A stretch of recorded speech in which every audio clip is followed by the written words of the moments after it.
Prime Minister Mark Carney was welcomed to Berlin Tuesday morning by German Chancellor Friedrich Merz. Merz and Carney just got their top jobs earlier this spring. Carney, of course, elected in April, Merz in May. One's a liberal, one's a small c conservative, but they really both campaigned on essentially a similar message, promising quick action on the economy and strengthening security relationships.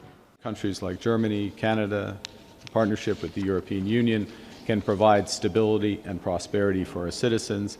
And so, after about an hour and a half or so of meetings, both men emerged to say they've got some deals done. First, Canada and Germany are going to have signed a critical minerals partnership that will see Canadian critical minerals produced and developed for export markets. Second, Canada and Germany say they're going to get serious about finding ways to export Canadian liquefied natural gas to German markets. Details TBD.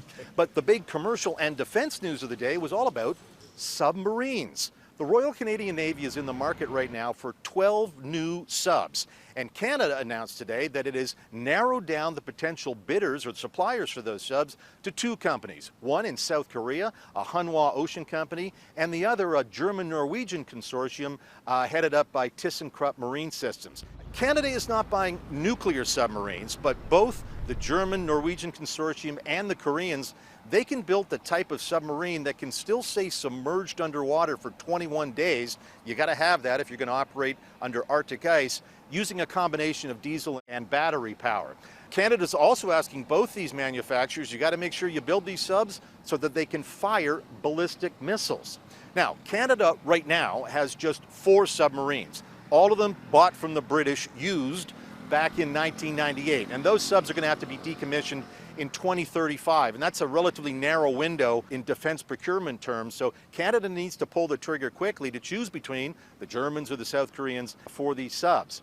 Now, one of the conditions of the contract Canada will sign is this. This is going to be one of the biggest procurement projects ever in Canadian military history. It could be $25 billion. And whatever Canada spends, Canada will require the winning bidder to invest back into Canada, most likely in the form of supply contracts, maintenance contracts, or parts contracts. David Akin, Global News, Berlin.